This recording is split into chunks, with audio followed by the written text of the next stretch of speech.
All right, how's it going? We're going to start just a couple of minutes early, just to make sure that our audio sounds all right.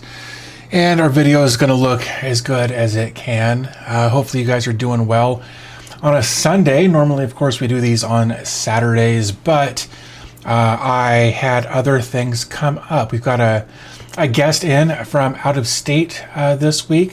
Got here on the 9th, I think, staying until I think the 18th, and we went up to the Denver Aquarium yesterday. I had a good time up there, and then grabbed some lunch. So yeah, we were busy yesterday. Couldn't do the live stream as we normally do on Saturdays. So I thought we would do kind of a makeup live stream on Sunday this week. I don't know how long I'll be here. Kind of depends a lot on how conversations roll and that sort of thing. And of course, for whatever reason, ground control is really being ground control-y this morning. For whatever reason, man, it's just so far behind. Maybe it'll catch up. I opened it early because sometimes that helps. But that doesn't seem to be the case. But we've got James Collins here. We've got Quiet Association, Jason Bundy. Maybe you need to call Major Tom. Yeah, like it's normally the app's great. Like I say that periodically, the app is great, but sometimes, man, sometimes it just does not do what I want it to do. So I don't know how to fix it. It's just one of those random things. We've got Wyatt in the chat. We've got Forsaken One. Glad to have you guys here as well. Thank you to everybody who's hanging out this morning, or I guess this afternoon or this evening, depending on where you're located. We're over here in Mountain Time, or UTC -6, so it's just now at 10 o'clock. So yeah, it's been a busy week. Lots of stuff going on. Like I said, we've got company in from out of town. Also trying to make content. Also working on a bit of a side project that I'm gonna improve somebody's. Hopefully improve somebody's setup a little bit. And by that I mean my wife, but she doesn't know yet, so we can't really talk about it. But there is a hint on screen that you can see. So yeah, just kind of hanging out. I thought once we get settled in, I want to give everybody a minute to join, since we did start. Man, if my words would work, we did start a few minutes early. And of course, I did have this scheduled for 10 o'clock, and we started a few minutes early. So thought we would take a look at some stuff over on Self-Hosted, on the Self-Host newsletter, rather. There's a couple of things in here that I'm genuinely curious about this week. And it's not to say that I don't appreciate what Ethan does, but every once in a while something really jumps out at me and gets my attention. Forsaken One, you are right. Collins definitely knows what's up. I was chatting with him privately the other day about it. Mandy is here. Glad to have Mandy here as per usual. I really wish ground control would stop sucking. I just don't understand. I'm going to try restarting this. I know it's not a huge deal, but I like to be engaged and not looking over here. I know a lot of creators do this, where their chat is over there, but I've got the Elgato prompter, and I like to take full advantage of it when I can, because I did pay a fairly significant amount of money for it. You know, something's just being stupid over here. Like there's somebody subscribed a few minutes ago. That's not showing up. That usually shows up in the activity feed. I just don't understand. Maybe I need to log out and log back in. Of course, I'm logged in with that. No. That's not helpful. Automatic updates are enabled. So one would think that would do something. Settings, submit feedback, log out. Man, it just doesn't really make sense to me as to why as to why it's being like this. Just genuinely confuses me. Anyway, not the point. So, I guess since we're a few minutes in, let's jump in and start taking a look at self-host.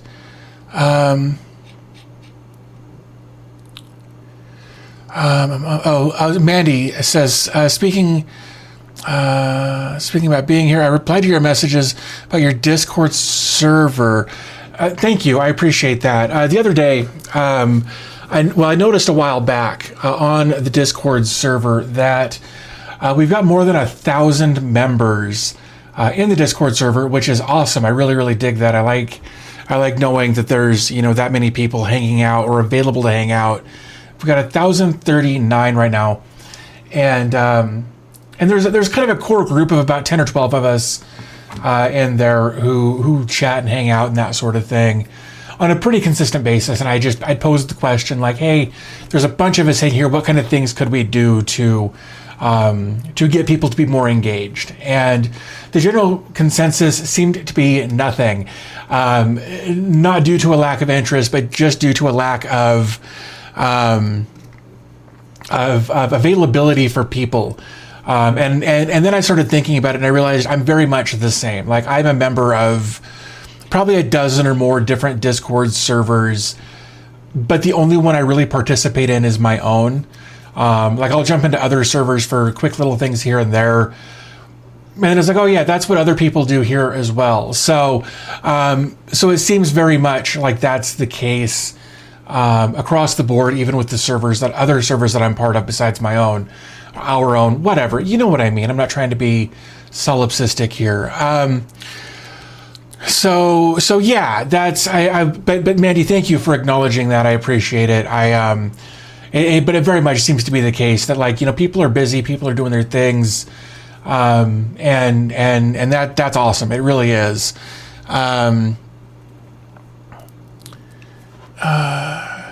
Yeah, Discord is like that last ditch, I can't fix this, help kinda, yeah.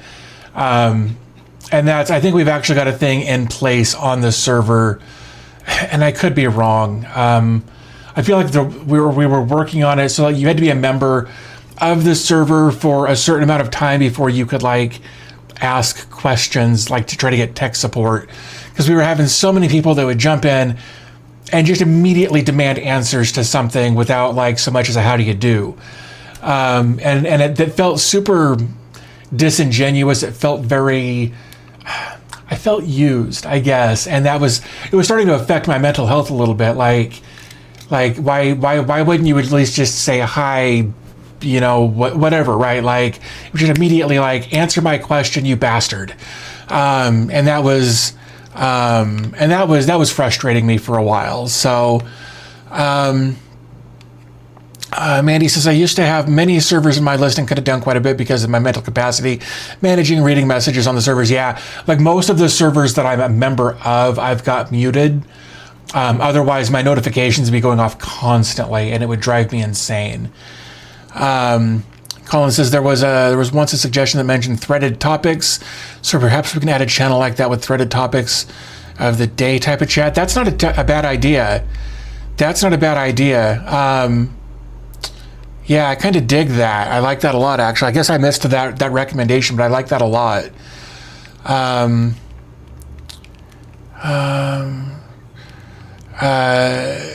Jason says, same. I don't gel with the way Discord is. Chat or forums, some weird mix of both. Yeah. And we actually, so when we set up the server, it's been several years at this point, or a few years anyway. It was just, I actually had somebody else set it up for me because it was way outside my scope of competence. And they did a really good job getting it set up, but we were having people asking questions about how do I do this, that, or the other, and then, like, somebody would respond to it, but not, like, they wouldn't actually click reply. And it became this very disjointed series of answers that was just untenable to manage, to filter through, to understand what was going on. So, gosh, it's been almost a year now, I think. Maybe it's been around a year. I could be off. We implemented forums on there to help with some of that, so people could ask questions and get kind of more a forum-like response. So it would be easier to follow, and so that other chat wasn't interjecting in the middle of it, disrupting the flow of conversation. And that's been super helpful. And then we added something else a while back. I got to pull it up. I also added Headline Hub. So anytime there's a new interesting topic, news event that's usually tech related, we can go in there and post about it. I kind of have a separate forum for that as well. But I like the daily conversation piece. I think that's a cool idea. We'd have to figure out how to implement that in such a way that it wouldn't necessarily be a forum, but also wouldn't necessarily be a general chat area. I don't know.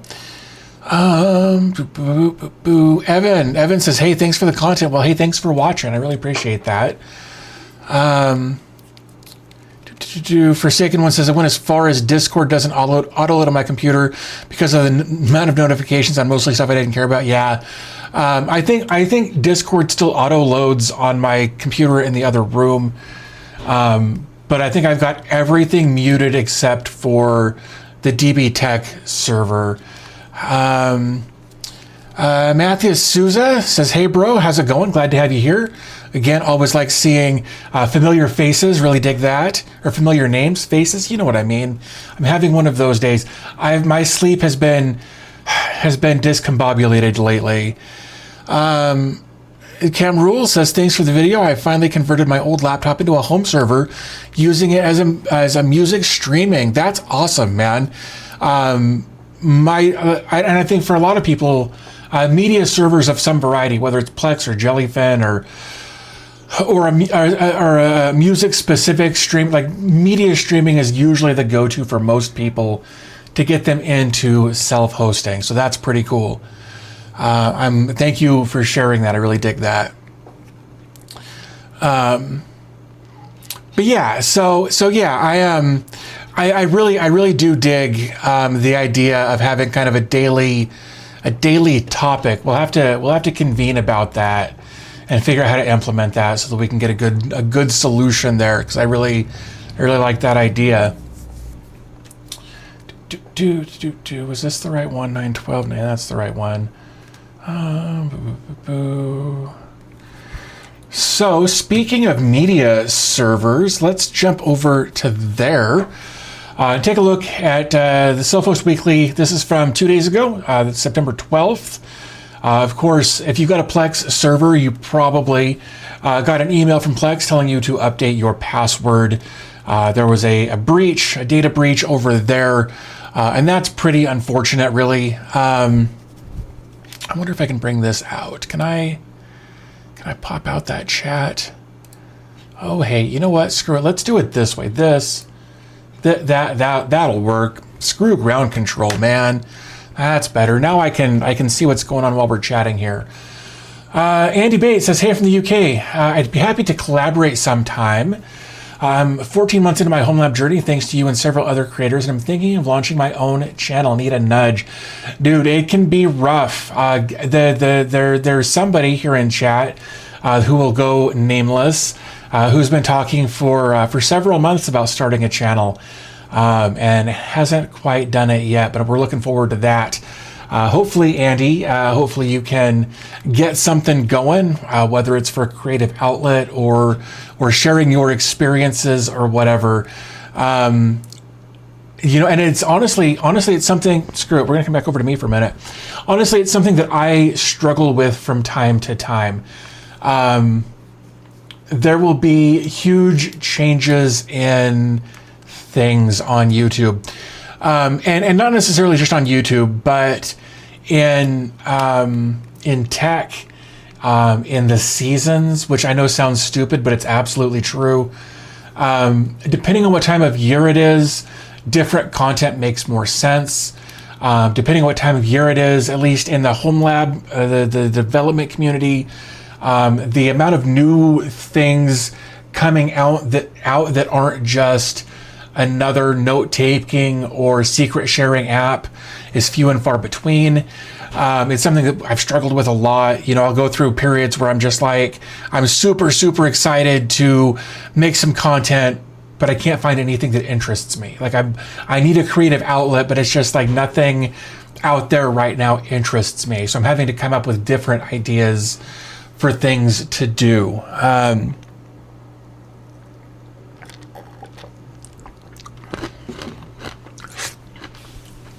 So I've got a couple of ideas for some content, but like I said, this last week we've had my father-in-law in town, which has been great. We've had a lot of fun. And then, Jan, thank you. Appreciate that.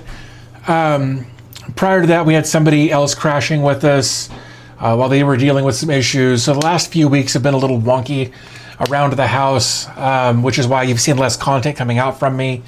I'm not trying to blame anybody, but like if my environment gets screwed with, it screws with my productivity, and that's a me issue, not a them issue.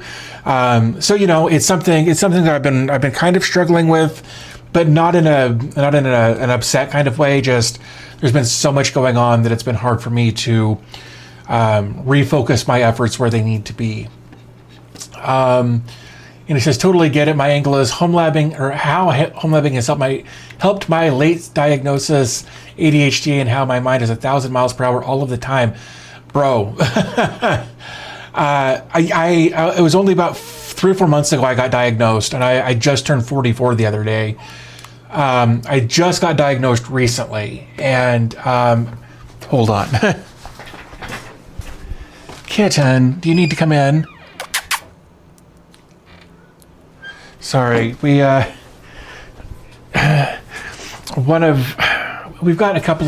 a few cats, and one of them is a big old wiener, and having people around the house has got him really stressed out. And I can hear him out in the garage meowing. Anyway, talk about another distraction. So I got on some non-stimulant ADHD meds that have been super helpful, as well as some other things that are more non-pharmaceutical that have been super helpful. And it's increased my productivity minus the last couple of weeks, as well as my creativity and that sort of thing. It's brought my frustration, my angst, my anxiety, my anger. It's brought all of that down. And it's been really good. But it takes time, and you gotta be diligent about what you're doing as you're trying to go through this process. So I hope you have at least as much luck as I've had. Says I'm turning 55 next week. Well, there you go. A little later than me, but I'm glad you got it addressed. It's super important. One thing that you'll recognize, I don't know how long ago you were diagnosed or if you're on anything, but you'll realize you're going to be angry at yourself for a little bit for not having done it sooner. So yeah, the meds that I'm on, it's called guanfacine. I'm on 1 milligram once a day.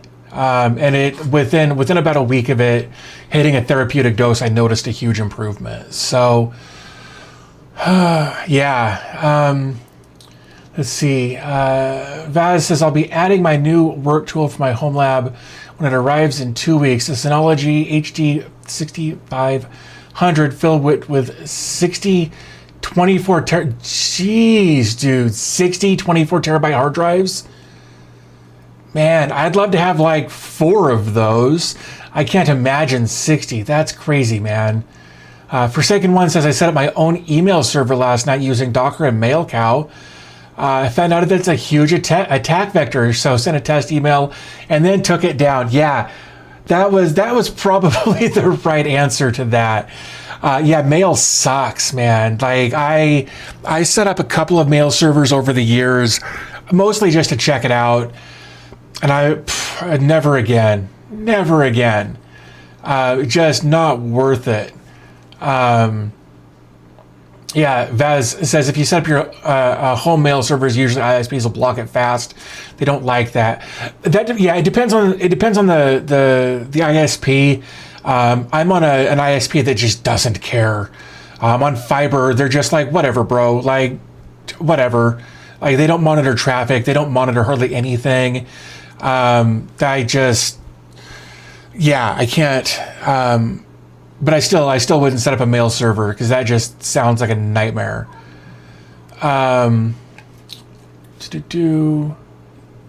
They probably would have taken it down, but no need now. Robert says, anyone else have more Pis and old devices than containers to max them out? 4 Pis, mini PC, Proxmox, dude.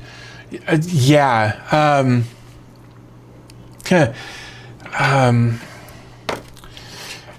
Oops. I need to fix that.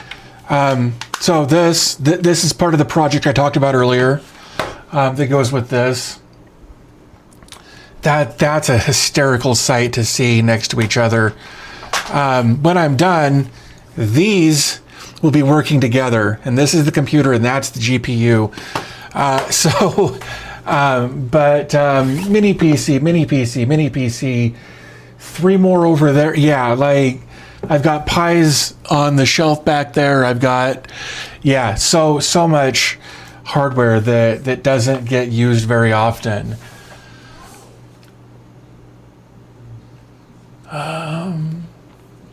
Thomas says I only have 5 8TB drives. I'm jealous, dude. Can't imagine. For a second one says I'm on fiber also. I don't think they care either. Skipped the router altogether and connected directly to my own router. That's what I did. That's what I like. Like I've got their little junction box, and they offered me a solution, and I was like, bro, I got it. And I'm on a Unify setup now, and it's great.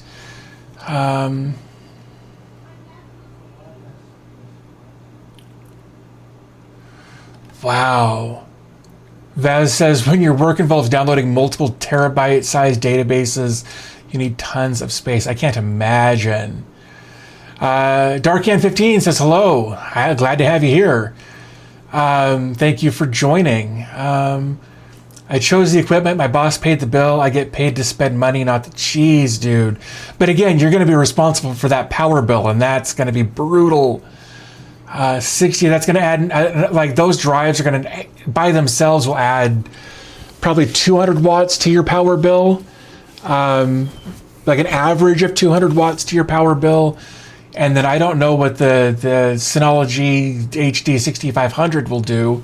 I'm curious about that now. Synology 6500. Let's look at this. Oh, wow. Okay, that's fine, whatever. Let's specs. Intel Xeon, two CPUs, core count 10, 64-bit, as one would expect. 64 gigs of pre-installed with a max of 512. How much RAM you throwing in that? That's a question I've got. Drive bays 60. You maxed it out. Damn, dude. I can't even imagine that. 2 1 gigs, 2 10 gigs, and out of band management ports 1. Max number of LAN ports of 15. Damn, I'm super jealous about that. 1600 watts in there. That's crazy.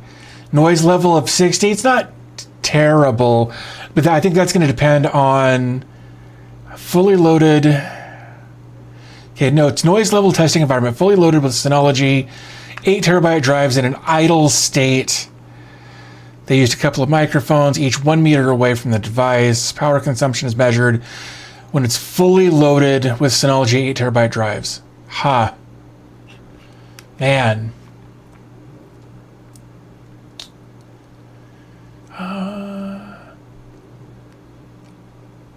That's not a home lab or home server setup. That's a home level evil layer, right?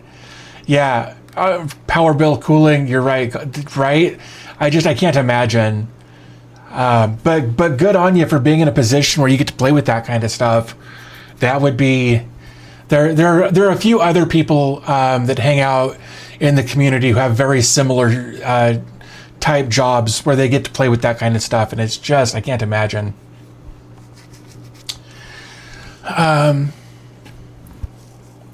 More than 200 watts on boot will probably hit 12 to 1500 around that. It's spin up, right? Expect 1,000 watts on average usage. Holy crap. I guess if you're downloading and manipulating databases all day, that would make sense. That it would be a pretty constant. If they're usually not in an idle state, I guess. Oh, the kid. Let's see.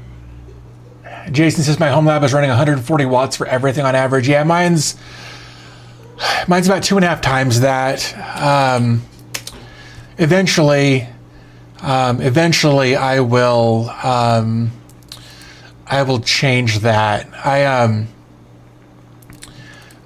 I got my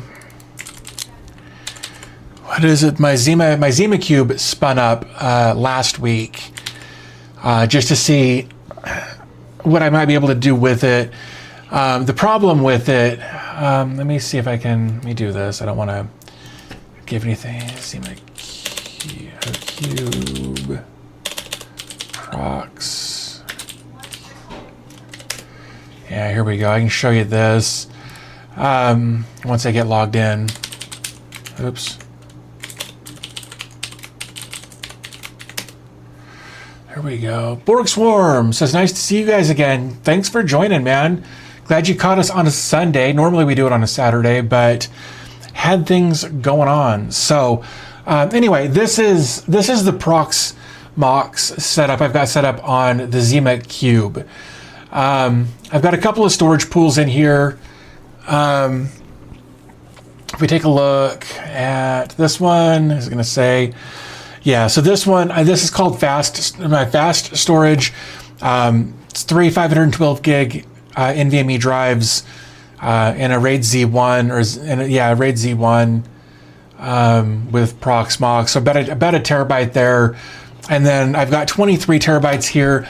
What I want to do before I move everything over to this is actually add 2 more 8 terabyte drives to this.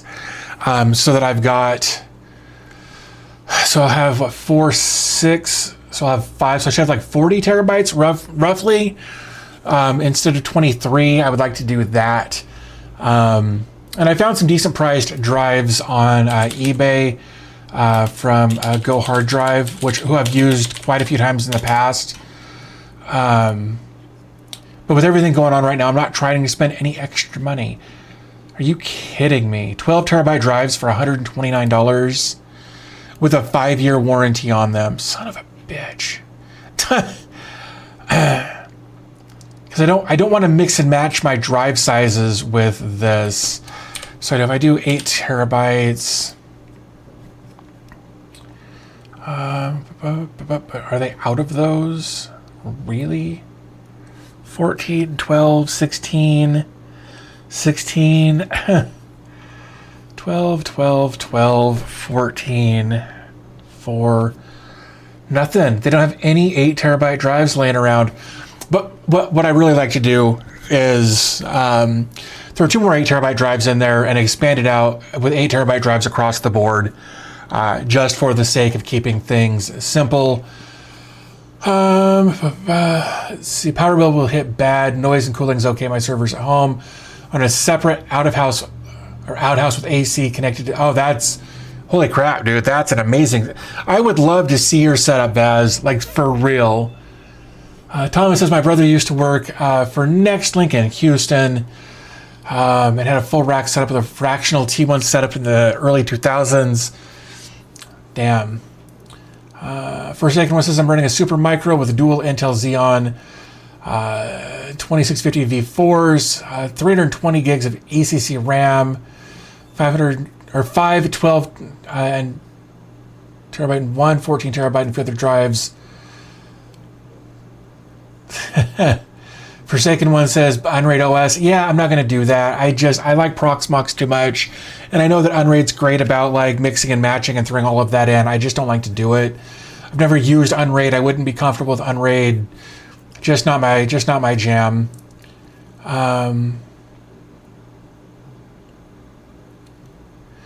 Just picked up some 14 and 12 terabyte drives from my eCycler friend at $1 a terabyte. Jeez. Would love to have a friend like that, man. 8 terabytes getting very hard to find and are the same price as 10 to 12. Yeah, I've had the 8 terabytes for a while. I guess there was this one that I completely overlooked. They're different. $119. So for like $250. And these only come with 3-year warranties. But like I typically get the HGSTs. So, you know, if I were to do like 6 of those, it'd cost me like $800 or something, I think. Add to cart. Yeah, $779. Server part deals might also have some good deals. That's true. Server part deals. They might. 24, 22, 28, 14. Man, can we can't even go down to 8 terabyte there. That's hilarious. I guess then we'll select 14. Yeah, $249. That's, I mean, you know, you get 3 of those. You're 20. I don't know. Price per terabyte's about $18. I mean, it's not terrible. But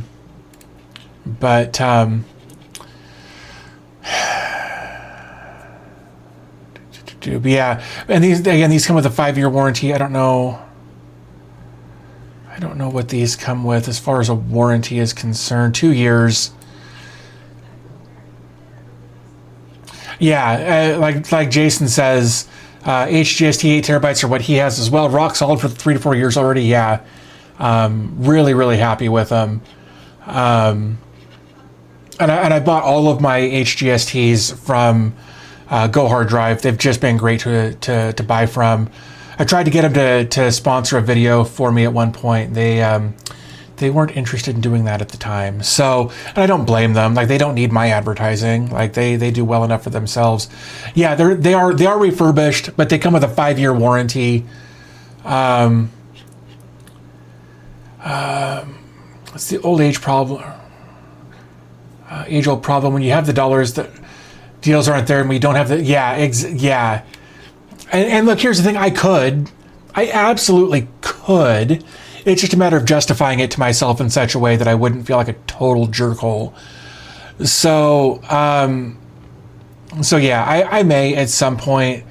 I mean, even if I got 6 10 terabyte drives, or I guess why do that when I can get Seagate Exos? Again, yeah, this has approximately 100 to 1,000 bad sectors with a 5-year warranty. That makes me a little iffy, having that many bad sectors. I understand it's a 12 terabyte drive, but still that makes me a little uneasy. But you know, I could get these. I could get 6 of those for $800. And be really upset about it later when I realized how much money I had spent. Some 10 terabyte drives would be good. I'd still have with like 50 terabytes of hard drive space.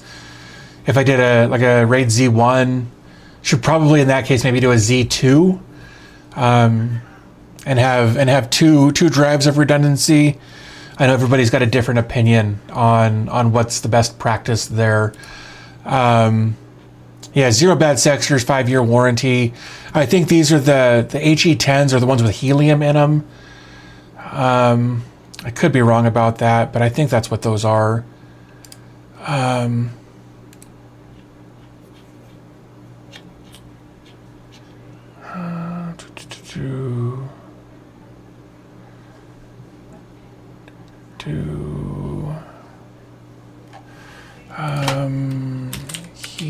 yeah. But anyway, my goal is eventually to, helium makes them quieter. That's what I'd heard. But my goal eventually is probably to downsize from the HL15 that's back here to the Zima Cube, just to be more power efficient. Like I've got a, what is it? It's an Intel Arc A310, one of the Sparkle cards. In there already for transcoding. I've tested it with transcoding and it's great. Other people have as well. They've had similar reactions or similar outcomes, I guess is the word I'm looking for there. The problem that I think I have with this system, the biggest problem I have anyway with this system, is that it caps out at like 32 gigs of RAM, and that makes me sad. I remember what processor it's got. 12th gen Core i5, the i5-1235U. Issues with hard drives. My thought is that at a certain point that they cascade, and that was exactly my thought, was the cascading. Like 1 or 2 might be fine, but then 2 leads to 3 to 5 to, and then you get into the whole Fibonacci sequence, which is totally pulled out of my ass there. But it's that cascading thing that the more bad sectors you have, the more bad sectors you're going to have, and that makes me worried. Okay, this says it'll go up to 64 gigs depending on memory type for that CPU. So memory types, 2 channels. So I might be able to throw 64 gigs in there. It made me a little happier.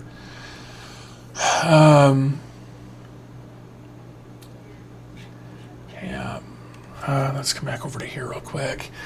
Borg Swarm says mine are WD purples. Could send you 1 or 2 if you need them. I have them. I haven't tested them yet. I almost never argue about hardware. WD purples aren't purples for. Are they? Maybe I'm thinking of something else. Yeah, surveillance. Although with that said, they're meant to spin constantly. That's interesting. That's fine. That's all you're going to get anyway. Yeah, NVR. Yeah, that makes sense. That's kind of what I was thinking was that they were for surveillance. But yeah, no, that's. I mean, we can chat about that if you're up for it, man. If you want to shoot me an email, if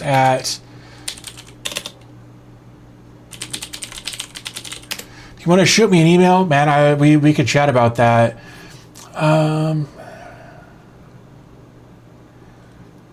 In Proxmox memory for VMs and LXCs is really important. Yeah, the thing is, like, I'm gonna pull this up.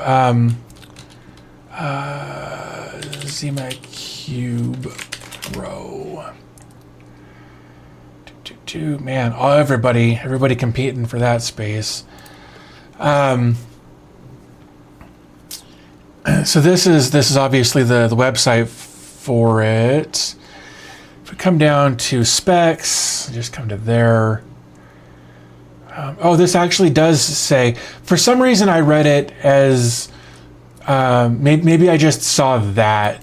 For some reason in my head, it said that it could only do,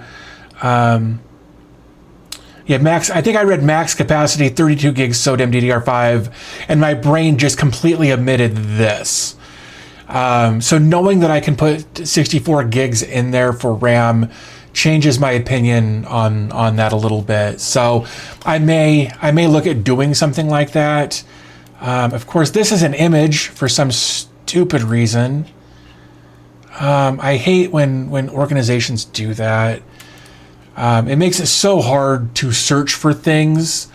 When everything's an image, it's just such a pain in my butt.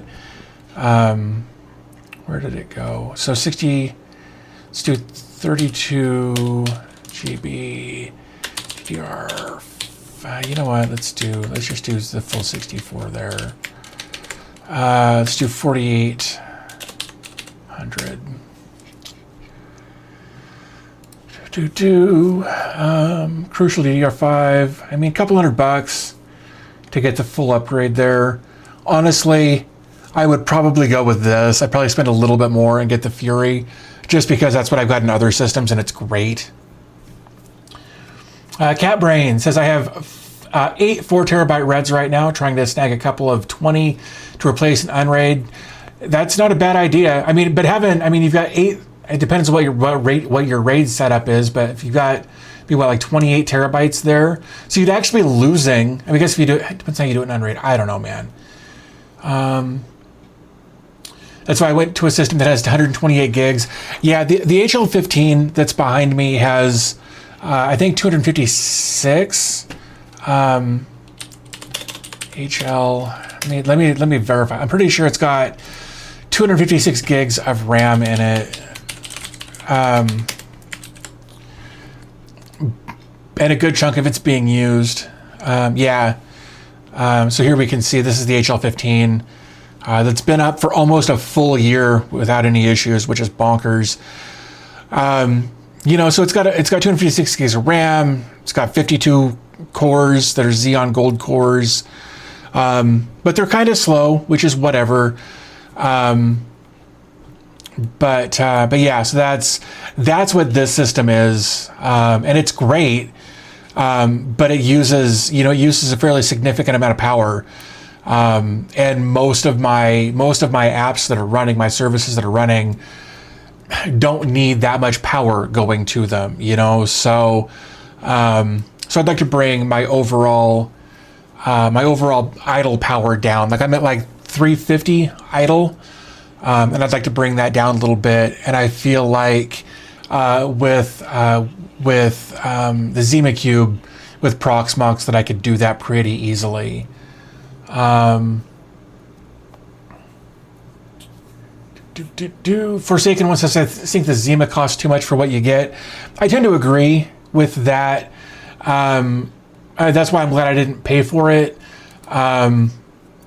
There's just little things about it that kind of bug me, like the proprietary motherboards and just the connection from the motherboard to the backplane is a weird thing.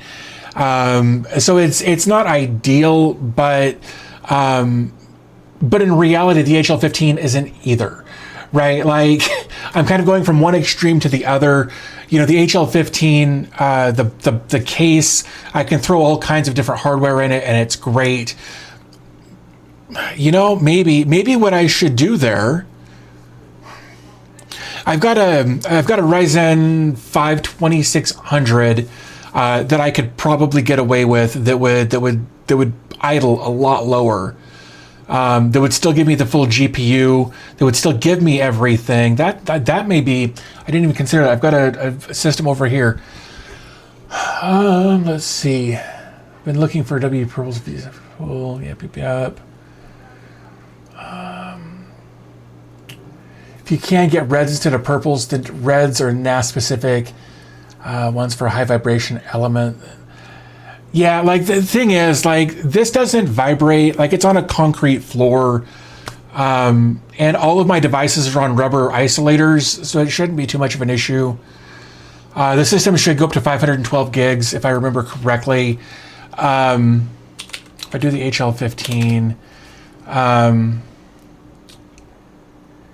course, no. Man, what the heck?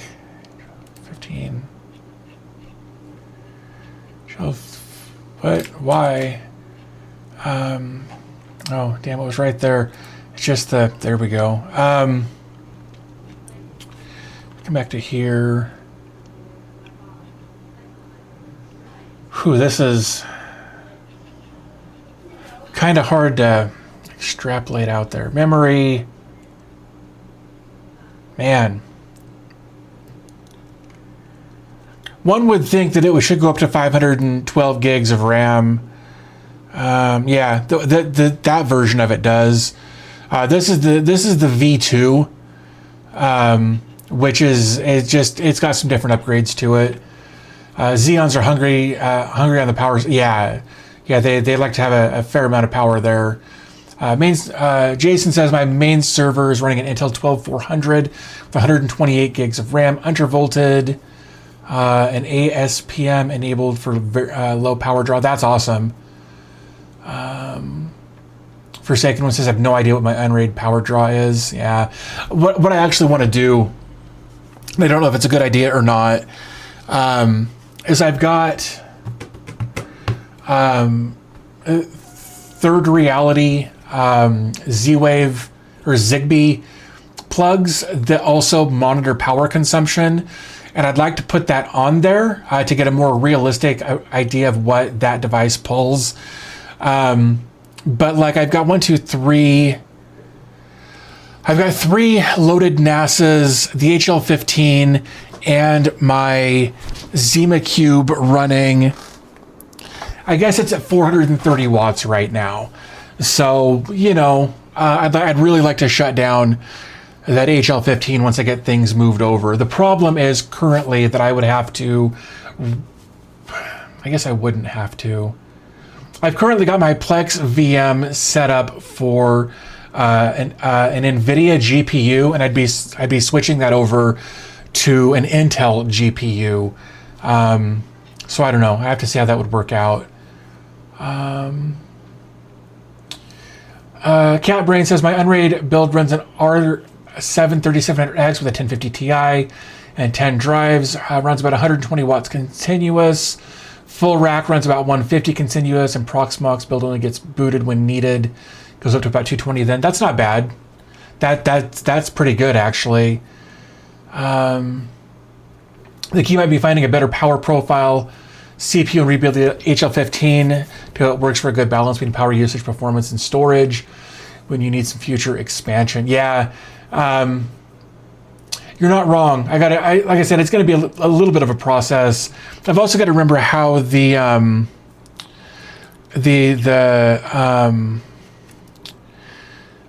hard drive backplane thing attaches to the motherboard, because I don't remember. Does the HL15 draw a lot of power? A few hundred watts, probably 250, I think, is what it draws on average. It would be my rough guess, but I don't know that for sure.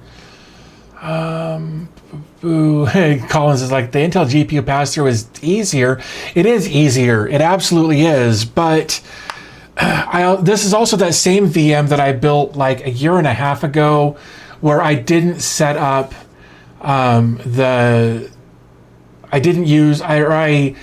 I didn't toggle the logical volume manager toggle correctly when I set up Ubuntu. So it was a total nightmare as I was dealing with things, and I'd really like to rebuild this VM entirely from scratch all over again. But you know, it's such a process. So I think if I'm going to do it, what I want to do is get all of my media. I want to have enough storage in the Zima Cube to handle all of my media, and then I don't have to worry about remote mounting to my NAS. So there's some things that I definitely want to do. It's just a matter of doing it. But I think if I rebuild that, if I rebuild that Plex VM, I don't know what I've got a lot of things to think about, is what I'm trying to get at here.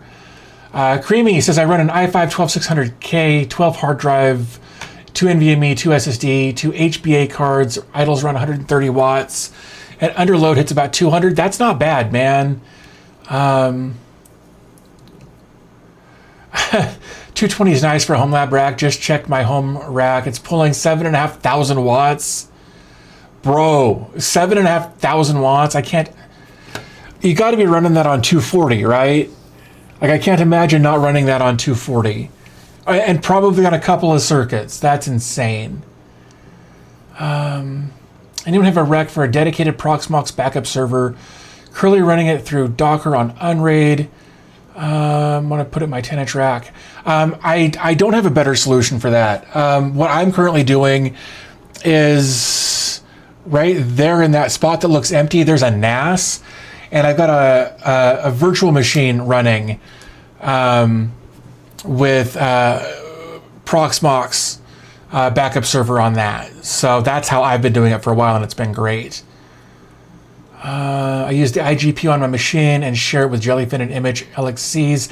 I would do that, except I've got a couple of people outside my house that need to transcode. And the iGPU, well, the iGPU doesn't exist on the Xeon, so that's a start. And I don't think there's an iGPU on the R5 2600 either. So, you know, not really an option for what I've got going there. That says we don't have less than 240 where I live. That's good. Dude, Ethan, thank you so much. That was really nice. That came out of nowhere. Let's see. Colin says, I have an AUStar N100 based device that has dual 5.5-inch drives. That would be great for PBS because you don't need a ton of speed for that. You don't need it, so that's great. Yeah, dude, Ethan Shawley is the dude behind the Self-Host weekly newsletter and the website associated with that we've been kind of looking at a little bit this morning when I'm not running my mouth in other ways. Rebuilding a Plex data will be an overnight thing. Yeah, it absolutely would. It absolutely would, because I've got, man, I think we figured like 1,000 movies to go through, and almost, I think 150 TV shows that would have to re-index. Would just be a nightmare, man. Would just be a total nightmare to do. That says it's running on a 240 volt three-phase circuit with a 14,000 volt max output. So you're only running at a half load. That's good. I hope power is cheap where you are. That's, jeez, dude. That's, you're running at like 11 and a half times what I'm running at right now. I can't imagine my power bill at that. Colin says, Ethan's the best. I agree. Yeah, that device has SATA. The one that Collins is talking about has SATA. That's why I went Intel. AT bit me in the butt multiple times. Yeah, here's the thing. My R5 2600s I bought 6 years ago or something. And it was, we weren't concerned with iGPUs in those, because we were putting RTX 2700, or we were putting RTX 2070s in them for gaming and that sort of thing. So yeah, we weren't worried about iGPUs at that point. It wasn't even on my radar when we were doing that. Yeah, that's micro data center level. I can't imagine pulling that much power. It just blows my gourd.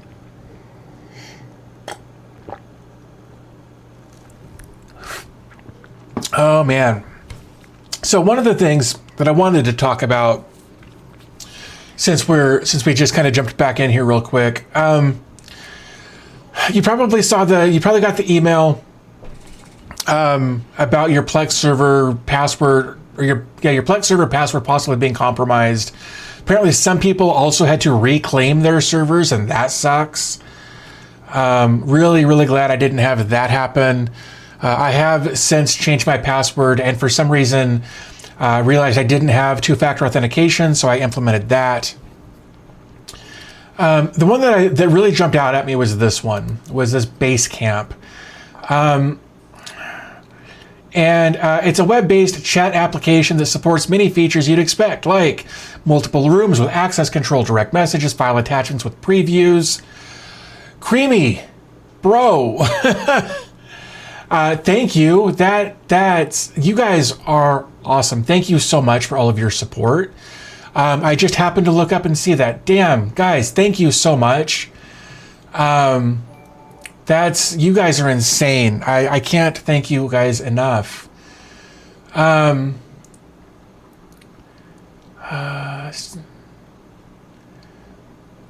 Borg Swarm says, I still need to do that, and it's adding it to today's list. Guys, thank you so much for your support. That's man, I don't have words. I get all caught up. Like, I can't process things like that. So thank you to everybody who has contributed this morning, who has donated memberships. You guys are awesome. Thank you, seriously. I'm gonna come over to, damn it, my stupid thing here. There we go.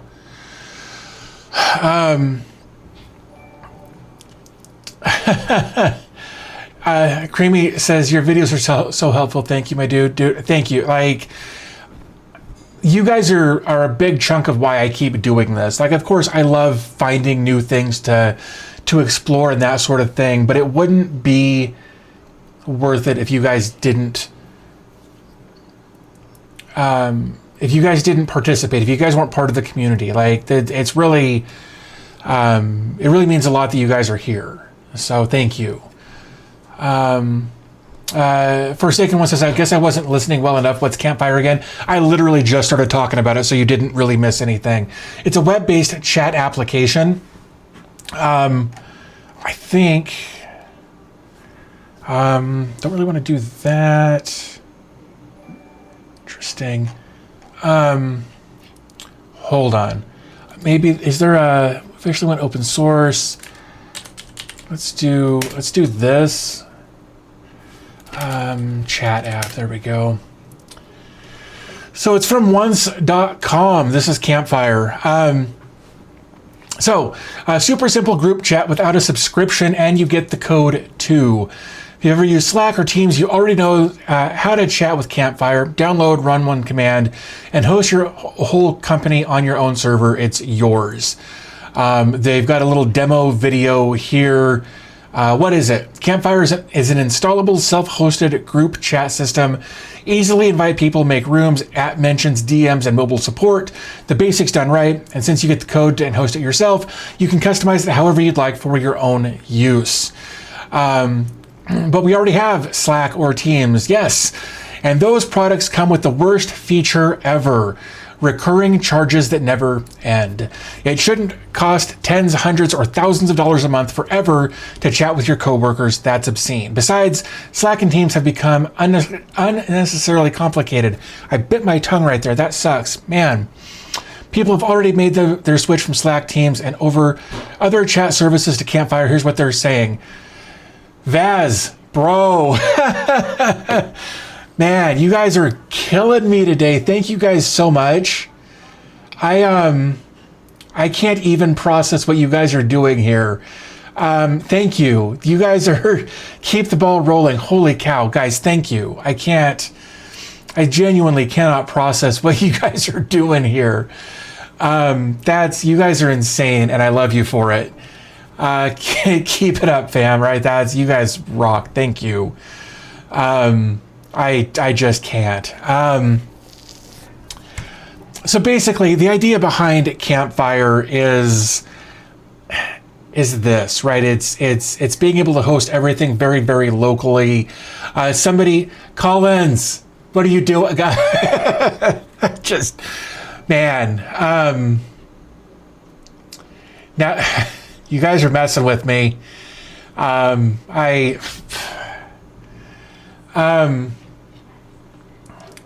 I want you guys to see this. This is chat, right?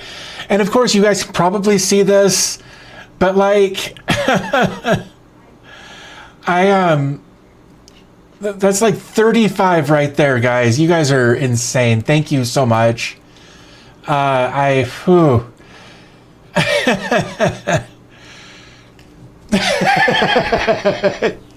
Ethan, bro, you started this, right? That feels like I'm on Twitch.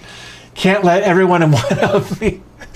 I don't think anybody was trying to one-up you, Ethan, but you guys are insane. That's, you guys, wow. This is funnier if we don't talk about the wall of gifts. The gifting it's a gifting war going on. You guys are so awesome. I can't even process that. My chest is feeling weird. My eyes are getting like, what are you guys doing to me here? Like, thank you. I can't with you guys.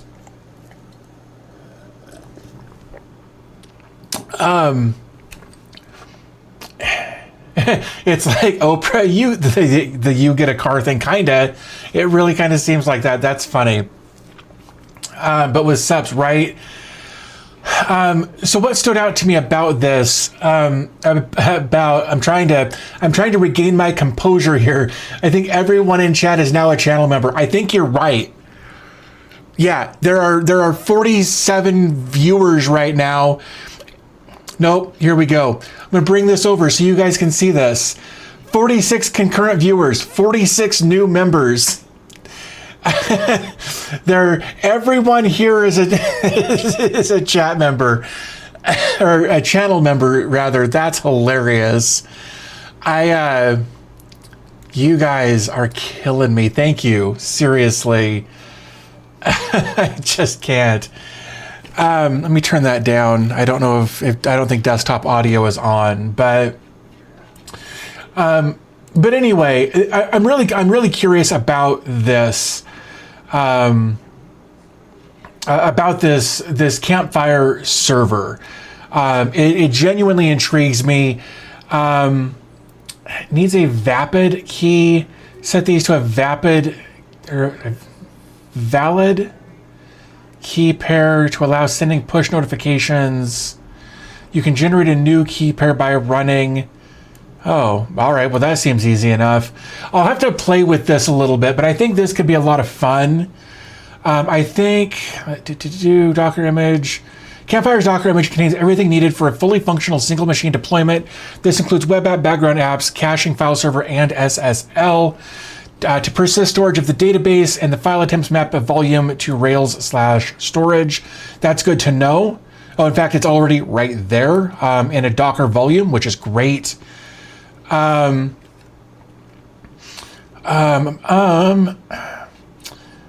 configure additional features, you can set the following environment variables: SSL domain, enable automatic SSL from Let's Encrypt to the given domain, disable SSL, alternatively set to just, if you're going to serve it locally, you could do that. Nightbot's way late to the party, and I kind of feel douchey for having him say that, but that's a thing.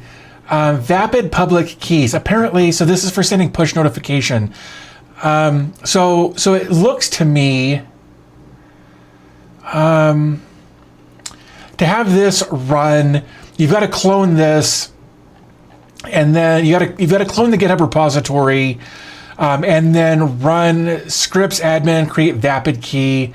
So it'd be script admin, and then there's a vapid key thing here, which would do all of the stuff and then give you a valid vapid key. So that's good to know. So I think this could actually be a lot of fun. Maybe that's an upcoming video. I think this is kind of a cool idea. So yeah, I think this ties in really, really well with another video idea that I've got coming up that we've talked about a little bit in the past.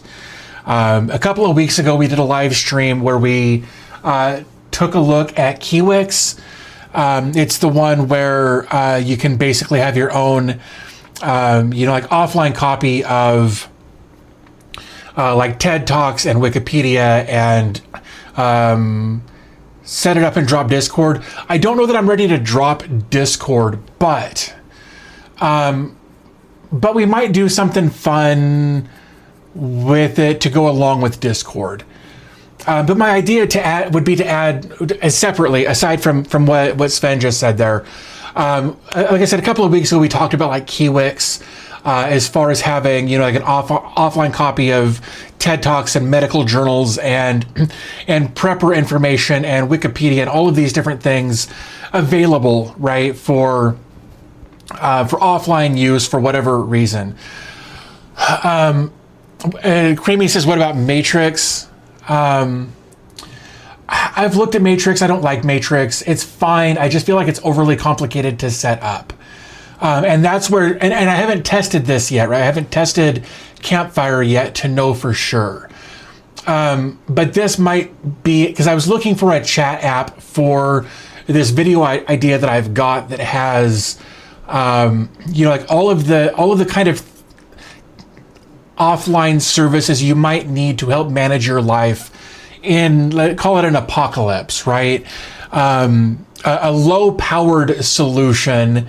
I want to be very clear about that. A very low-powered solution for kind of an off-grid home server, right? Like I'm thinking, like low power. Like this is all NVMe drives in here. Something that only pulls 20 or 30 watts. So that throws AI out of the mix for clarification there. But have you checked out this container for local channels made from your Plex content? Wait, what? For local channels. Oh, I see. Sorry, you were asking a question along with that. Sorry, I read that wrong. Create live TV channels. Oh, right. So I haven't, but I thought it would be fun to do that. To basically create live TV channels from your Plex con. I think it's right. Collins said he used it. I think it'd be a lot of fun, especially because I'd love to have one that would be like 90s cartoons, like late 80s, early 90s cartoons that I grew up on, but also would also have like the commercials for the toys and that sort of thing as well. I don't think he meant Discord channels. I think he meant like TV channels. But it would be, and I may be misunderstanding, but that was my thought, is that it wouldn't be Discord channels. But anyway, I would love to have like a 90s cartoon channel that had all of the original like Super Soaker and like all of the different commercials that went along with it. Would be a lot of fun. I have a different TV series running all of the time. Yeah.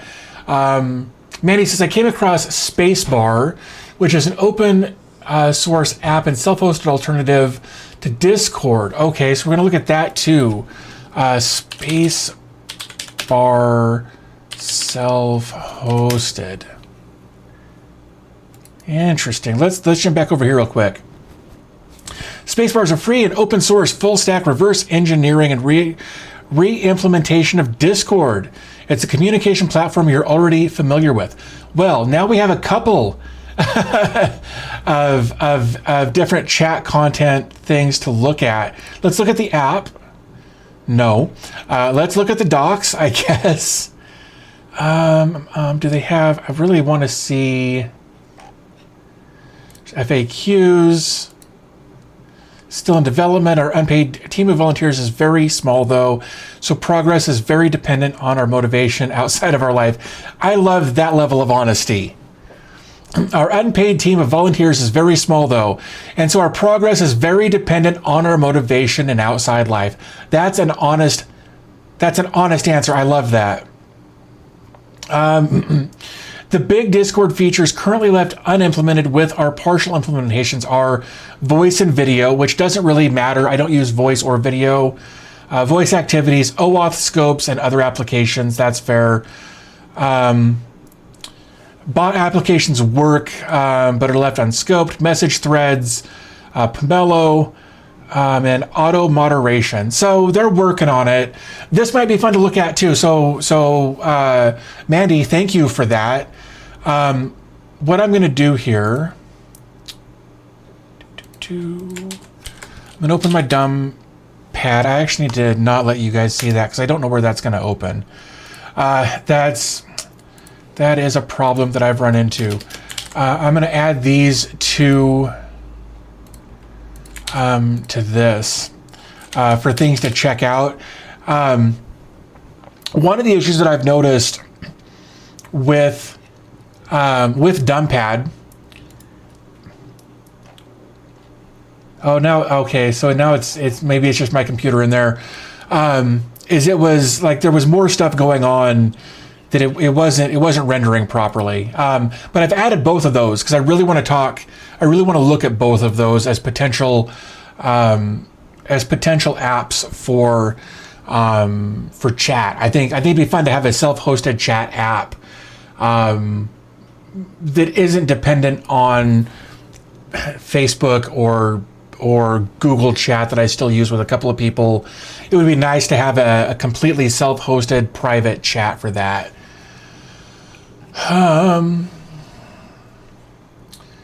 These open source sites that don't have screenshots front and center kill me. Dude, I complain about that every time I get to a GitHub page that doesn't have them.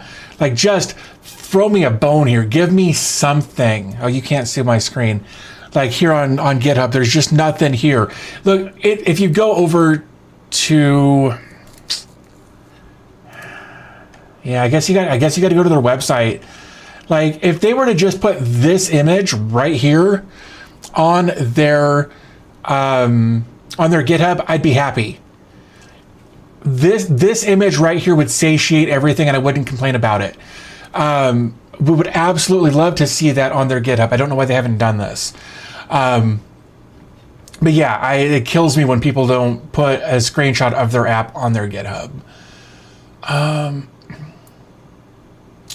Darkin15 says, as we're talking about chat apps, Awesome Open Source did a video on Zulip recently.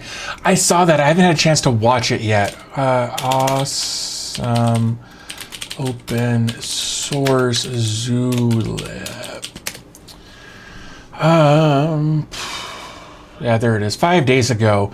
So I want to make sure that I don't actually blast anything here. 40 minutes, and that happens sometimes. It's a 40-minute video, and lately I've been having a real hard time with really long videos. Even with some of my favorite creators on my favorite topics, you get me past 30 minutes lately, and I just can't. Again, we've got a lot of stuff going on, so it's a little rougher to watch really long videos right now. But I will probably check that out at some point. But I think I definitely want to take a look at both Campfire and Spacebar. So thank you to Mandy for bringing me up to speed on that. I didn't know that was a thing. Would love to. I'm going to take a look at. Feel like contributing, migration, setup, server. I mean, it looks like a fairly straightforward setup here. Dependencies: Git, Node.js, Python. On Linux, you're going to need GCC or GCC Plus, and on Windows, you'll need Visual Studio, not VS Code. So yeah, I'll have to take a look at this. But again, like right here, right? Like there's your setup. If everything went according to plan, you can now access your setup at this. Like, I think this is great. That's a super simple setup. So I love that. Bill Holmes says, keep rolling, David. We appreciate. Well, thank you very much. I appreciate you guys more than you'll probably ever realize. To build a community over the past several years is something that I didn't think I would ever do, like, genuinely. And I know that sounds pedantic a little bit. It sounds a little cliche, whatever. But the idea that, like right now, like I just this morning, the channel hit 98,700 subscribers, and if you had told me 5 years ago, when I got into self-hosting and I started making self-hosting content, that this many people would be interested in what I have to say about it, not a chance. Like, not a chance.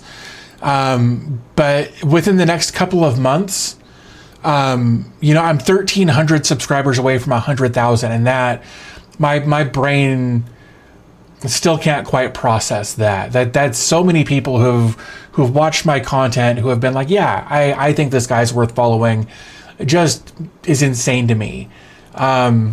So it always makes me smile when I log into my channel dashboard and I see that number going up day after day after day. Whether it's 20 new subscribers a day or 100 or whatever, it genuinely makes me smile every time I see that number go up. So I don't want you guys to think that the appreciation doesn't go both ways. So yeah, Colin says screenshots should be required. I agree, 100%. Savag is here. Thanks for hanging out. Appreciate you stopping by and saying hi. Wyatt says, if you could create a Docker app, what would it be? Just wondering. I don't know. Like, I genuinely don't know. There are so many good apps out there. Like, I've had little ideas here and there. I have an issue with creativity. Okay, so I actually did have an idea for an app, and I think somebody is already doing something with it. The idea would be that it would be for something like events, concerts specifically, was where my brain started with this idea. Because I was at a concert last year, I think, and everybody had their phone out. Everybody was recording what they were doing, and that, honestly, I've been going to concerts since the 90s. Cell phones weren't really a thing there. You weren't bringing a camcorder to a concert, especially not in the 90s. But people were watching the content through their phone, right there. So they were watching the concert through their phone. It's like being at the concert was too real or something. Like things need to be viewed from a phone these days, and that weirds me out. But that wasn't my idea. My idea was, what if you could get all of these people who were there with their phones recording? I did say camcorder. But if you could get all of these people who have their phones who are recording, right, and have the event the event location, wherever the concert's happening, or the artist or whatever, right? If they could have their own app, and they could request that people who were there submit the video footage that they took, right? So that the artist could then use that footage as part of the music video that was going to be released, or part of tour footage or whatever, right? But have everybody be able to submit their footage from a specific event and have it drop into one bucket so that it could be used later. But like all of that data, I say that was an awful thing to say. All of that footage could be collected by the artist in some sort of way that the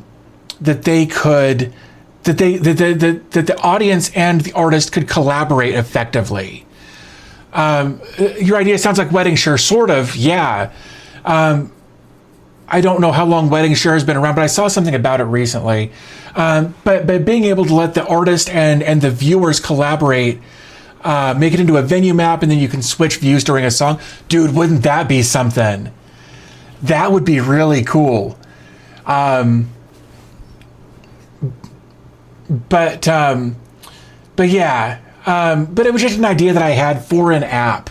If people could submit their footage to the artist, and acknowledging that the artist would have the rights to that footage in a non-compensatory fashion, right? They wouldn't necessarily have to pay the person who submitted their 2 minutes of footage or whatever. I think but being able to maybe have the user handle in the footage for some recognition, I think would be kind of a cool way to let the artist and the viewers, the people at the concert collaborate. I think it'd be really fun. Right, Jason says, I hate that people recording concerts. Take a pic or two and enjoy the show, right?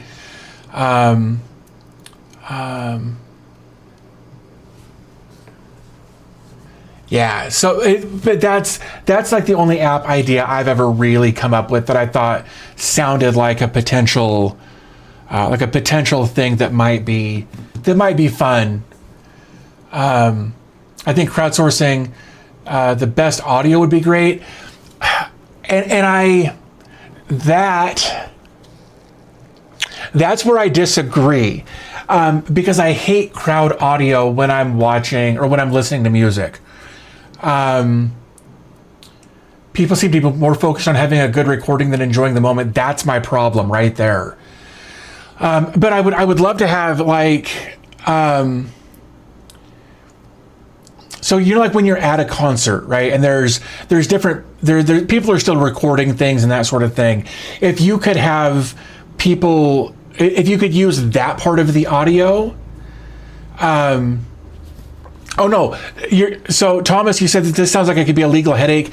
The artist would have to be involved, right? The artist would have to be the one requesting the footage, so that they were able to, and it would be a situation where the person submitting the footage would have to acknowledge that that their credit or their whatever would be exposure, which sounds douchey, but they get their handle, whatever their online handle happened to be, tagged in their footage, but the artist would have to be the one releasing it, because otherwise, you're right, it absolutely could be.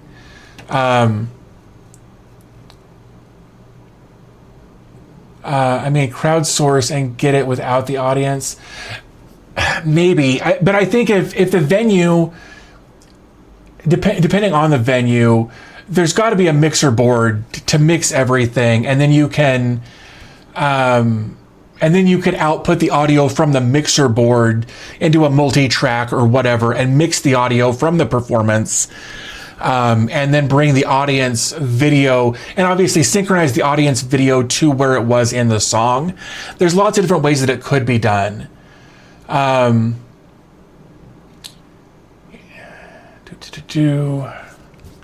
And the label also, due to the fact that most acts now have 360 deals, you should look into that. Maybe, again, it's an idea. I don't know how to approach it. Like, there's so many different aspects to it. Like, I'd really, I haven't put pen to paper to figure out all of the logistics to it, to figure out how it would really work in a real world scenario. But it would be fun. What I'm waiting for is live streaming concerts. It's absolutely been done. Live streaming concerts has absolutely been a thing. Soundboard version is the best. But yeah, I think that would be my idea for an app, would be allowing concert goers and artists to collaborate, like on music videos and that sort of thing. I think that would be my idea for an app. Not really a Docker app, to be very clear, but that's been my idea for an app for a while. So yeah. There was also something over here, kind of going back to where we were with the self-host newsletter here. Self-hosting aficionado and multi-scrobbler developer FoxMD shared just how much of a mad lad he is when asked how many containers he's running in his home lab. Creamy, thank you so much for hanging out and your support. You've been a champ, so thank you again so much. If we jump over here to this post, FoxMD is running 106 stacks with 250 containers across 11 servers, and saying Komodo made it easy. And I would love to see more information about this. This is insane. 106 stacks, 250 containers, and 11 servers. I would love to know more information about that. Because that seems just bonkers to me to have that much running. But is there? Yeah, maybe he's at. Oh, here we go. Yeah, like this is. If this is his blog, I can't imagine what he's got going. What he's got going there. Let's see. What about a self-hosted app to let concert goers to live stream the video to the act so they could do whatever? I don't know. Maybe. I think the problem with that is you'd have so many incoming streams. I don't know, man. Again, I haven't put enough. Like I said, I haven't put pen to paper to work out all of the logistics in that. But yeah, I think something along that line would be a lot of fun. As far as something that would be good from a performer's perspective. So yeah. Finally, somebody made a GUI for configuring Cometa. Note, it's only available for Windows. That's unfortunate. Nova Launcher shut down, or is shutting down, and is discontinuing plans to open source the code base. That sucks, man. I used to use Nova Launcher. I haven't used it in a long time. I haven't used a launcher of any variety in a really long time. Most concerts around here have the clear cell phone lock bags. Wow. I haven't been to a lot of concerts recently. I've been to a few. I'm trying to think. I went and saw. Man, it's been a while since I've been to a concert. Now that I think about it, went to OTEP a couple of times. There was another. I went to. I can't think of the name. I'm blanking out right now. My brain's not at full capacity right now. Yeah.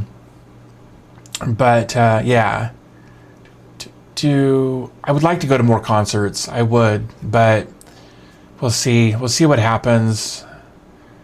Building the AI-powered local smart home from Home Assistant. How to self-host all kinds of apps and why you should from Lifehacker. I haven't followed Lifehacker in a really long time. I used to follow him a lot, really, really closely. I haven't followed him in a really long time. GitHub Copilot on autopilot as community complaints persist. That doesn't surprise me. Introducing Signal secure backups. That's good. I feel like I read that was a paid thing, though, for backups. Whew, that's really bright. It is.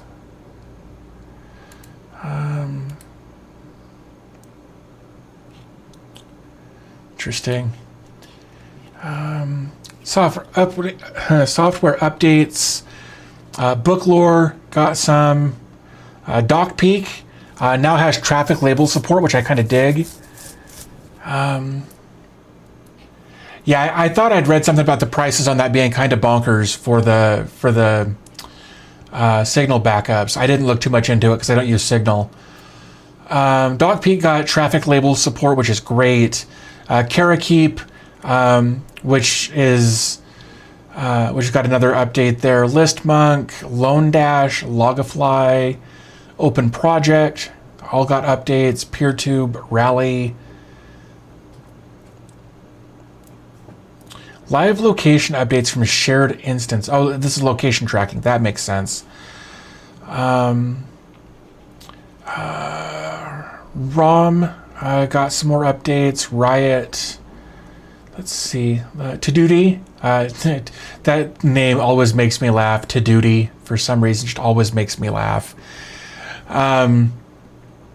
Ackify document tracking. Interesting. I haven't heard of that. Of course, it's new. That's probably why I haven't heard of it. I should close some of this stuff out.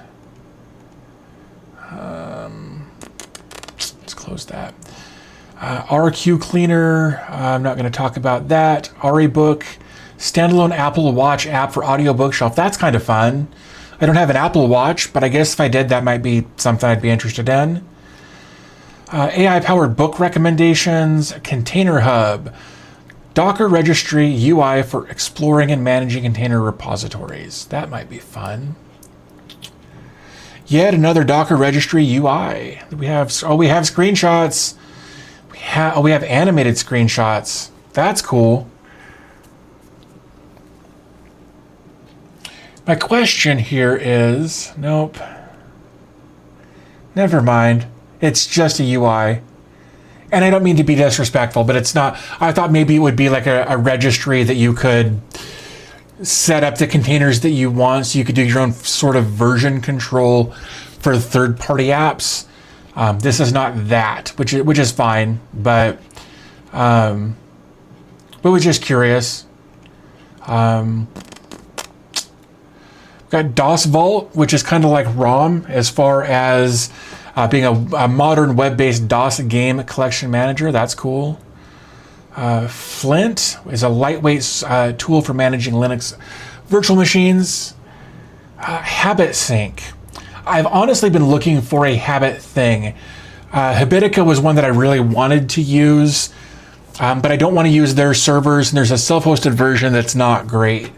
Modern habit tracking feature synchronizing with challenges with friends. There you go. Okay, so we got, again, screenshots. Thank you for screenshots. I love that. I love that you can bring your friends in on it. Monthly medals for top 3. That's fun. 1 monthly challenge to complete, including leaderboard and voting for the next challenge. That's fun. SSO, I appreciate. SSO for something like this would be amazing. Again, for like most of the stuff I do, SSO doesn't make sense. We've talked about that. But SSO for something like this absolutely would.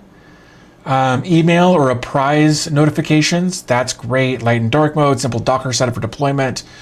React native front end web app installable as a PWA. That's great. I honestly don't know that you need mobile apps if you've got PWA. This is something that comes up a lot. When you've got a progressive web app, you just don't need mobile specific apps in those cases. It comes up a lot. Like the video I did the other day about Remarkable. People were all up their own butts about, well, if there's no app, it's useless. And it's like, bro, you missed the point of progressive web apps. Like, you can add it to your home screen and it opens just like an app. You can do it on Windows, as I demonstrated in the video. If your operating system supports PWA, you're good to go. And it puts extra work on the developer to create apps specific to different operating systems, and that's a lot of extra work. Deployment, start locally. So this is for quick starting. And then there's, okay, there you go. So this is just for checking it out and seeing if you want to use it. And then, but then there's this more evolved thing here for that. So Habit Sync might be an idea. I'm going to add that to my list of things to look at, just because. DOS Vault. Wow, did it really get shut down? Oh, you know what? Let's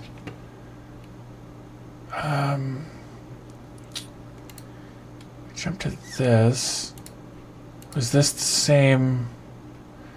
The root. Interesting. Yeah, DOS Vault got shut down. What's going on with that? That's weird.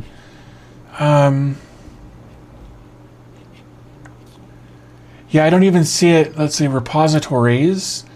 I wonder, the website of DOS Vault works. I wonder if it's one of those cases where it got enough traction that it got moved to its own separate thing. DOS Vault. No, I said DOS Vault. That's that. Get started. Interesting. GitHub. 404 not found. Huh. Yeah, the website works, but the GitHub is down for that specific repo. That's really strange. Docker deployment, which makes me wonder if they're bringing it closed source. That's really strange. I don't know why that repository isn't available. because now it's hosted on hub.docker.com. We can see right there with that line. That's really strange. Mandy says, and with the and with the news, basically Apple and Google locking out devs if they don't properly verify themselves from their app stores. So I'm down to use PWA apps. Yeah. I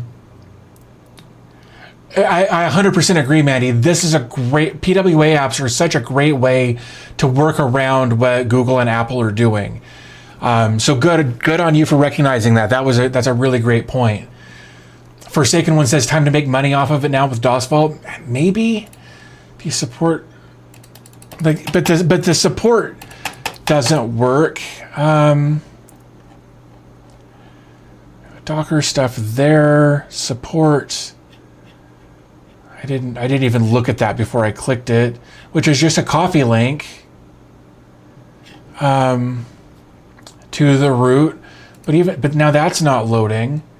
Man, I wonder if there's something going on behind the scenes there, because that's really strange that like their GitHub went down for that repository. The support on here, oh, that is support. Here we go. There we go. So that just took a really long time to load. That's strange.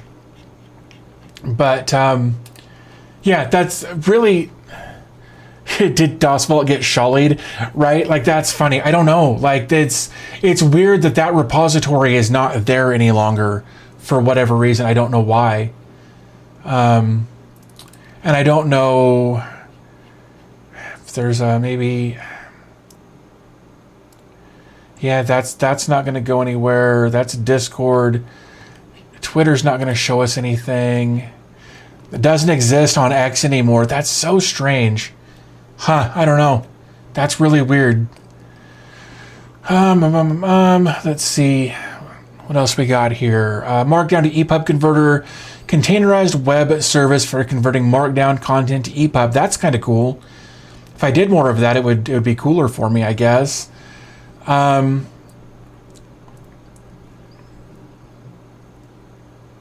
got a comprehensive medical record system for individuals and families. I kind of dig that. Actually. That would be such a niche thing, possibly. Privacy first, all data stays on your local infrastructure, no cloud dependencies, no external API calls. That's cool. A comprehensive medical record system for individuals and families built for complete local deployment with automated lab report processing. That's, wow. Patient records, healthcare providers, appointments, medications, medical conditions. Wow, with ICD codes, they've put a lot of thought into this. That's really cool. Nginx Ignition, user interface for Nginx Web Surfer. Papyrion, which is an academic search engine for finding published records. That's interesting. Pocket 2FA. I thought, is this different than Pocket? I thought Pocket was its own thing. Pocket 2. Oh, it's two-factor authentication, not SSO. I'm thinking OIDC. That's what I was thinking of with Pocket. This is a two-factor authentication Flutter client. I was confused. I got that.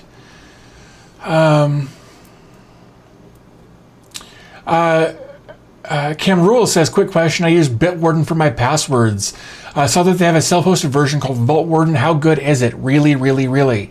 I use it. I've been using it for years. It was like the second thing that I actually deployed into my home lab for full production. My wife and I use it. We love it. Catbrain says, I don't trust myself to self-host my password. I went with Proton Pass instead, and that's fine. Collins brings up a valid point. It's very good, but it's not made by Bitwarden. They're just using Bitwarden's API, if I remember right. So you can use the Bitwarden like app, and you can use the Bitwarden browser extension with your VaultWarden self-hosted install. And CapBrain, I actually struggled with that initially at first, about not trusting myself enough. Then I found Proxmox, and that gave me a little bit of reassurance that if something goes wrong, I can restore to yesterday, and I won't have lost much of anything as far as passwords are concerned. And like I showed earlier, like my HL15 has been up for 241 days without a reboot, without any issues, that sort of thing. So I don't worry about it too much. I do my updates when I need to. So anyway, I don't know, maybe. Jaime Cruz says maybe they got a GitHub DMCA complaint. Maybe that could be, but I would also think that they would then that then Docker would get a complaint. Maybe they're working on it. I also heard you can sync your Bitwarden with VaultWarden. I think Collins might know more about that than I do. I feel like Collins does backups that way. Maybe, I don't know though.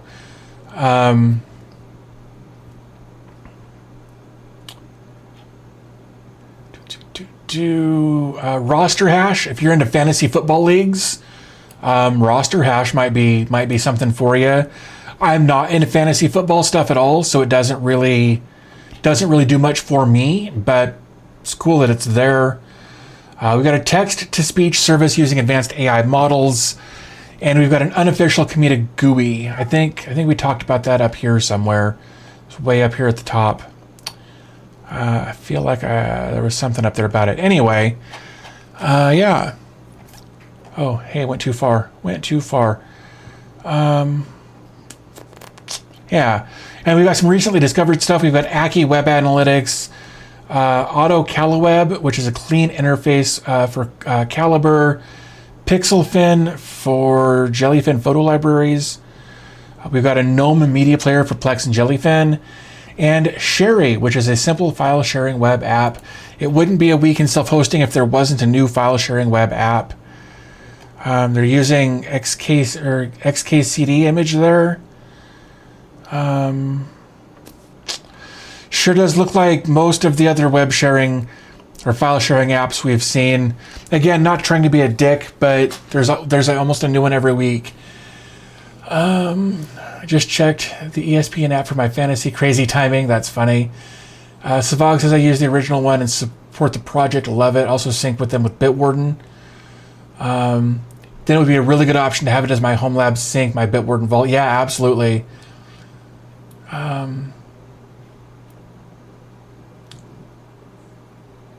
Okay, Vaz, thank you. Says he found a message from 5 days ago on Reddit from the guy from DOS Vault saying they removed everything from GitHub and are in the process of moving the project to a self-hosted solution and will be back soon.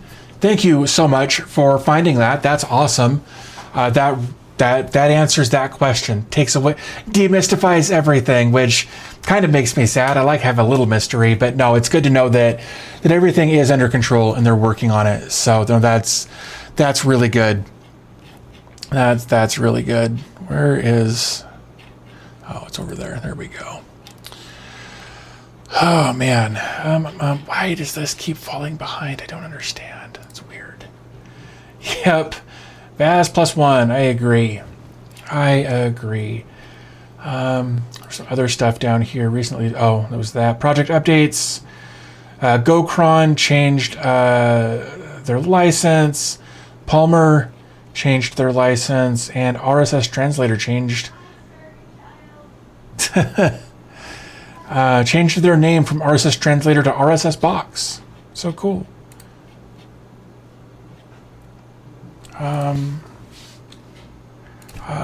Awesome as always. Thanks for doing what you do. All right, we're gonna submit that. There we go. Content Spotlight with Sherry. Cool. Videos and podcasts. My remarkable videos there. Alien Tech 42 has just recently popped up. Unraid must-have maintainer setup and media cleanup tutorial. That's kind of cool. I got so annoyed with YouTube that I built my own. I actually watched part of that video. She does a great job in her presentation. But again, it was kind of long, so I didn't watch all of it. That's a me issue, not a her issue. Secure Jellyfin with Authentic from IbraCorp using SSO, LDAP, two-factor authentication, and MFA. That's great. And then the Zulip video that was mentioned earlier from Awesome Open Source. Definitely check those out if you haven't already. Uptime-P. Yeah, I use that one every once in a while when I remember.